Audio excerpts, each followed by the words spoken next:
Hey there guys, welcome back to trading logics. നാളെ നമുക്ക് എങ്ങനെയുള്ള മൂവ്മെൻറ്റ്സ് എക്സ്പെക്റ്റ് ചെയ്യാവുന്ന രീതിയിൽ നമുക്ക് മാർക്കറ്റ് ഒന്ന് അനലൈസ് ചെയ്ത് നോക്കാം. ഇന്ന് ബാങ്ക് നിഫ്റ്റിയിൽ ഒരു ബുള്ളിഷ് പിൻബാർ നമുക്ക് വ്യക്തമായിട്ട് ക്ലിയർ ആയിട്ട് നമുക്കൊരു ബുള്ളിഷ്നെസ് കാണിച്ചിട്ടുണ്ടായിരുന്നു. Bank Nifty, fin Nifty, all sectors. അപ്പോൾ നമുക്ക് നാളെയും നമുക്കൊരു ഇതിൻ്റെ കണ്ടിന്യൂഷൻ കിട്ടണമെന്നുണ്ടെങ്കിൽ ഇലക്ഷൻ്റെ റിസൾട്ട് നന്നായിട്ട് അതിനെ ബാധിക്കും.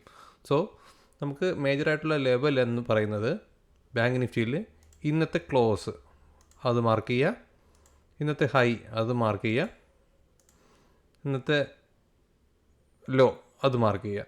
These are the importance levels for tomorrow bank നിഫ്റ്റിയിൽ.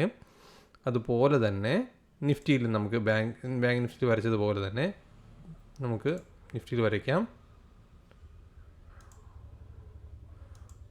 High, close, low, these are the major important levels.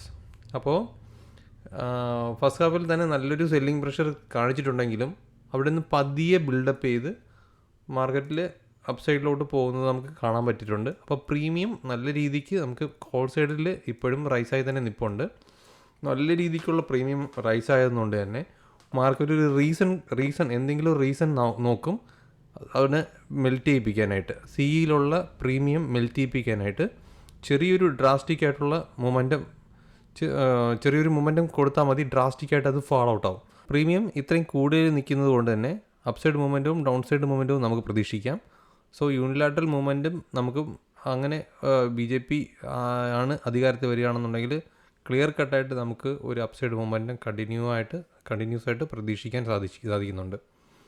So that's it for Nifty.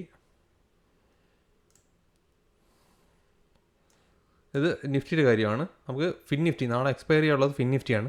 അപ്പോൾ ഫിൻ നിഫ്റ്റിയുടെ കാര്യം കൂടെ നമ്മൾ നിശ്ചയമായിട്ട് നോക്കേണ്ട ആവശ്യമുണ്ട്. ഫിൻ നിഫ്റ്റിയിൽ ക്ലോസ്, ഹൈ, ലോ പോയിൻ്റ് ഇത് മൂന്നും മാർക്ക് ചെയ്തോളൂ. അപ്പോൾ ഇതാണ് മേജറായിട്ടുള്ള ഇമ്പോർട്ടൻ്റ് ലെവൽ. നമുക്ക് 15 മിനിറ്റിലോട്ട് പോവാം. ലാസ്റ്റത്തെ ക്യാൻഡിൽ കണ്ടോ, ക്ലിയർ മൊറോബോസ് ക്യാൻഡിലാണ്.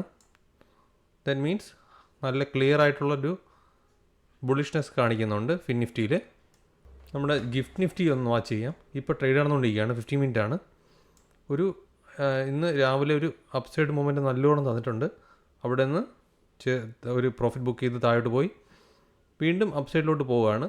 പതിയെ ബിൽഡ് ചെയ്ത് പോകുന്നുണ്ട്. ഒരു അനിശ്ചിതാവസ്ഥ കാണുന്നുണ്ട്. ഒരു മേജറായിട്ടുള്ള ലെവലുകളൊക്കെ ഒന്ന് വാച്ച് ചെയ്യേണ്ട ആവശ്യമുണ്ട്. ഈവൻ ഇന്ന് നമ്മുടെ ഡൗ നെഗറ്റീവ് ട്രേഡ് നടന്നാലും ഇത് വളരെയധികം എഫക്റ്റ് ചെയ്യാനായിട്ടുള്ള സാധ്യത കുറവാണ്. കാരണം നാളെ Indian market majorly depends upon the പൊളിറ്റിക്സിൽ തന്നെ ആയിരിക്കും അത് കോൺസെൻട്രേറ്റ് ചെയ്യുക. അപ്പോൾ നമുക്കും ആ ഒരു രീതിയിൽ നമുക്ക് മാർക്കറ്റിനെ അപ്രോച്ച് ചെയ്യാൻ സാധിക്കണം. അപ്പോൾ ഗ്ലോബൽ മാർക്കറ്റ് നമുക്ക് വാച്ച് ചെയ്യേണ്ട ആവശ്യമുണ്ട്. എന്തെങ്കിലും ഒരു റീസൺ കണ്ടെത്താനിരിക്കും മാർക്കറ്റ്. അപ്സൈഡ് പോയി തുടങ്ങിയാലും ഏതെങ്കിലും ഒരു റീസണിൽ കണ്ടെത്തി ഒന്ന് ചെറുതായിട്ടൊന്ന് ഡ്രോപ്പ് ചെയ്യിപ്പിക്കാനായിട്ട് മാർക്കറ്റ് ശ്രമിക്കും. അതുകൊണ്ട് വോളറ്റിലിറ്റി ഹൈ ആയിരിക്കാൻ ചാൻസ് ഭയങ്കര കൂടുതലാണ്. അപ്പോൾ അത് നോക്കുക. അതുപോലെ തന്നെ മാർക്കറ്റിൽ ഇന്ത്യ വിക്സിൻ്റെ കാര്യം നോക്കാം. ഇന്ത്യ വിക്സിൻ്റെ കാര്യത്തിൽ ഇന്ന് നല്ല രീതിക്ക് അപ്സൈഡിൽ നിന്ന് നല്ല രീതിക്കൊരു ഡൗൺ സൈഡ് ഫാൾ കണ്ടിട്ടുണ്ടായിരുന്നു. അപ്പോൾ ഏകദേശം ഒരു 19.14 ലെവലിലോട്ട് മാർക്കറ്റ് ഡൗൺ ആയിട്ടുണ്ടായിരുന്നു. ഇന്ത്യ വിക്സ് ഡൗൺ ആയിട്ടുണ്ടായിരുന്നു. That means clear upside moment ആയിരുന്നു. നമുക്ക് US 10-year ബോണ്ടിൻ്റെ കാര്യം നോക്കാം. US 10-year ബോണ്ട് ഏകദേശം -2%, 2.38% ട്രേഡ് നടക്കുകയാണ്. ഇപ്പോൾ മാർക്കറ്റ് ഓപ്പൺ ആണ്. അപ്പോൾ ഇത് മാർക്കറ്റിൽ അപ്സൈഡ് മൊമെൻറ്റത്തിന് നല്ല രീതിക്ക് ഹെൽപ്പ് ചെയ്യുന്നൊരു കാര്യമാണ്. അതുപോലെ തന്നെ ക്രൂഡ് ഓയിൽ നോക്കിക്കേ, ഡോളർ ഇൻഡെക്സ് എല്ലാം ഡൗണിലാണ്. സോ മാർക്കറ്റ് അപ്സൈഡിലോട്ടുള്ള എല്ലാ ചാൻസും കാണിക്കുന്നുണ്ട്.